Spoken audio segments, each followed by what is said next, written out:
Angbayading kading sa labanti te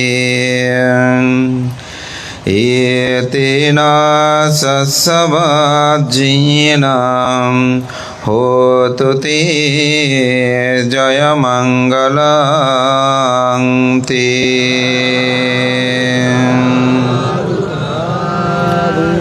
আমার পরম জ্ঞাতি বিষ্ট সধর্ম প্রাণ উপাসক পরমারাধ্য মাননীয় সংঘপ্রধান মহামান্য উপসংঘরাজ বাংলাদেশে বৌদ্ধদের সর্বোচ্চ ধর্মীয় গুরু এবং ভারতীয় সংঘরাজ সহ পরম শ্রদ্ধেয় প্রধান অতিথি বরেণ্য মহান সাংঘিক ব্যক্তিত্ব, সংঘের প্রতি বিনম্র চিত্তে শ্রদ্ধা অর্ঘ্যবন্দনা নিবেদন করছি। আপনাদের সকলের প্রতি মঙ্গল চিত্তে পুণ্যদান, যাদেরকে স্মরণ করে আজকের আয়োজন তাদের পারলৌকিক শান্তি কামনায় পুণ্যদান এবং দাতাগণের উত্তরোত্তর শ্রীবৃদ্ধি কামনায় আশীর্বাদ ও পুণ্যদান করছি। মহাকারণিক তথাগত বুদ্ধির ধর্ম প্রচার যখন সর্বদিকে ব্যাপ্তিমান ছিল, তখন জেতবন বিহারে ছন্ন নামক একজন ভিক্ষু ছিলেন। তিনি সব সময় আস্ফলন করতেন এইভাবে যে সারিপুত্র স্তবীর আমি সারিপুত্র, আমি মোগলায়ন, এরকম বলেই তারা অনেকে প্রচার করে। কিন্তু বুদ্ধ যখন অবিনিষ্ক্রমণ করেছিলেন সে সময় তারা কোথায় ছিল? যেহেতু এই ছন্ন বা ছন্দক রাজকুমার সিদ্ধার্থ যখন 29 বছর বয়সে তিনি অবিনিষ্ক্রমণ করেছিলেন, তাকে সহযোগিতা করেছিলেন এই ছন্ন বা ছন্দক। যেহেতু বুদ্ধ হওয়ার পরে সারিপুত্র মোগলায়ন, তারা সবাই এসে এখন বলছে আমি সারিপুত্র, আমি মোগলায়ন। ওই জন্য উনি খুব রাগান্বিত হতেন। উনি যখন গৃহত্যাগ করেছিল আমি তো সহযোগিতা করেছিলাম, তখন তো ওরা কেউ সারিপুত্র ছিল না, মোগলায়ন ছিল না। তারাই এখন বেশি সম্মান পায়, তারাই এখন বেশি নাম যশ প্রসার হয়। তখন তারা কোথায় ছিল? এরকম বলে সেই মুখে আওলাত, আমরা যেটাকে বলি নিজে নিজে বকাবকি করার মতন করে চলতো। তো বুদ্ধ এটি দেখে তাকে কাছে ডাকলেন, গিয়ে বললেন, হে ছন্ন, সারিপুত্র মোগলায়ন তোমার পরম কল্যাণ মিত্র, কল্যাণকামী। তুমি তাদের কাছ থেকে ধর্ম বিনয়গুলো শিক্ষা করতে পারো।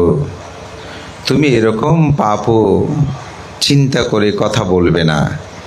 তখন আমি যে গাথাটা ভাষণ করেছি, দুটি গাথার প্রথম গাথাটাই বলেছিলেন, নাবাজে পাপাপে মিথ্যে নাবাজে পুরিসা ধামে বাজেতা মিথ্যে কল্যাণে বাজেতা পুরিশুত্থামে।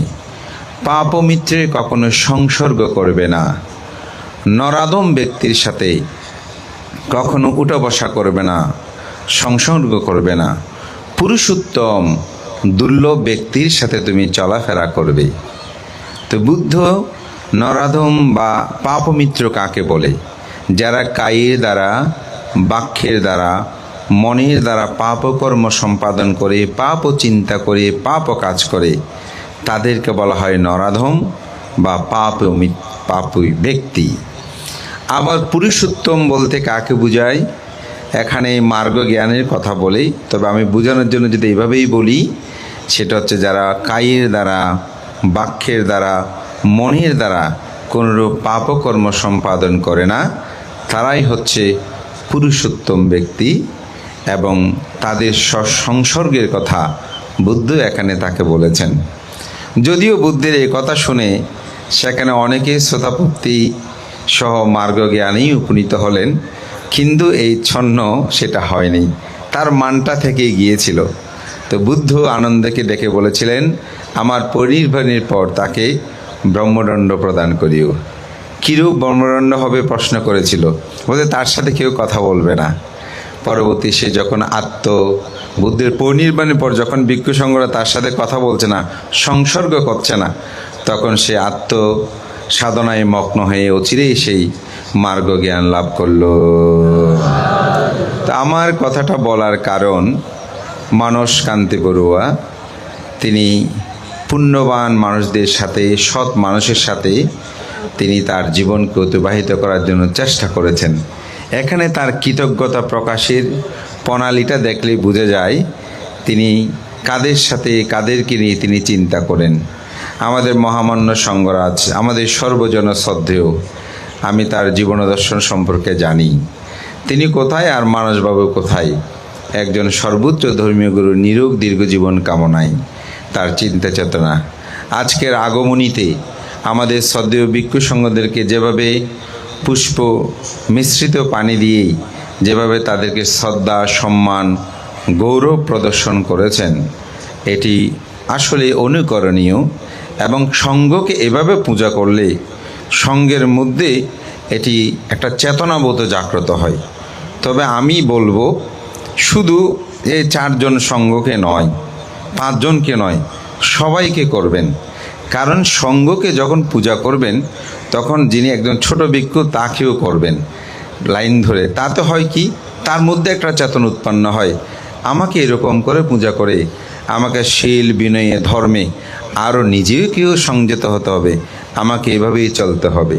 তা আমি মনে করি আজকে সেই মহান সঙ্ঘকে এই পূজা অর্ঘ্য নিবেদন সত্যিই প্রশংসনীয়। অষ্টপরিষ্কার সঙ্গদান, এটি আপনারা সবাই জানেন, বুদ্ধ প্রশংসিত। এই দানের প্রভাবে যারা জন্ম জন্মান্তর এই পুণ্য পারামি থাকে, সম্যক সম্বুদ্ধের সাক্ষাৎ পেলে এই ভিক্ষু বলার সাথে সাথে তাদের মধ্যে ঋদ্ধিময় পাত্র চিবর তারা লাভ করে।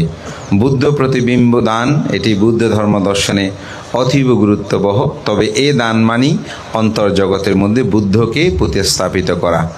আর জ্ঞাতি সম্মেলন, এটি প্রয়োজন। আমাদের জ্ঞাতির প্রতি কর্তব্য আছে, দায়িত্ব আছে। তা আমি মনে করি সেটি সমন্বয় সাধনে আজকের এই বহুবিধ পুণ্যময় কর্ম, এটি অবশ্যই সাধুবাদযোগ্য। আমার কথা দীর্ঘীয় করব না, আমি শুধু এটুকু বলবো, পাপী মিত্রের সাথে থাকবেন না, নরাধমের সাথে চলাফেরা করবেন না, পুণ্যবান, ভালো মানুষ, সৎ মানুষ, পুরুষোত্তম মানুষের সাথে জীবন আচরণ করবেন, তাতে তার জীবনটা ধন্য হয়। তো মানসবাবুর যেমন স্ত্রী যদি অধার্মিক হতো, এত দান ধর্ম করতে পারত না। তাহলে স্ত্রীও ধার্মিক বিদায়, দেবদেবীর সংসার বিদায়, ছেলে মেয়ে থেকে শুরু করে সর্বদিকে তারা আজকে প্রতিষ্ঠা লাভ করার পথে আছেন। একজন ভিক্ষু, আমি আসলে জানতাম না মানসবাবু আমার মামা হয়, জ্ঞাতি হয়, দেখা হয় সাক্ষাৎ এতটুকু, কিন্তু ছেলে মেয়ে কি। যখন তিনি ফাং করতে গেলেন জানলাম তার একজন সন্তান থাইল্যান্ডে আছেন, শিক্ষা দীক্ষা করছেন। আমার আহ্বান থাকবে সে যেন বুদ্ধ শাসনে থেকে শাসন সদ্ধর্মে তার জীবনকে নিবেদিত করে। তাতে আমি মনে করি আমাদের মানসবাবুর যে ধার্মিকতা জীবনযাপন, এটা আরও বেশি প্রস্ফুটিত হবে, আমাদের শাসন সদ্ধর্মের মহাকল্যাণ সাধিত হবে। পুণ্যের কাছে সেই প্রার্থনা করে আপনাদের সকলে উত্তরোত্তর শ্রীবৃদ্ধি কামনা করে আমার ধর্মকথা এখানে শেষ করছি। জগতের সকল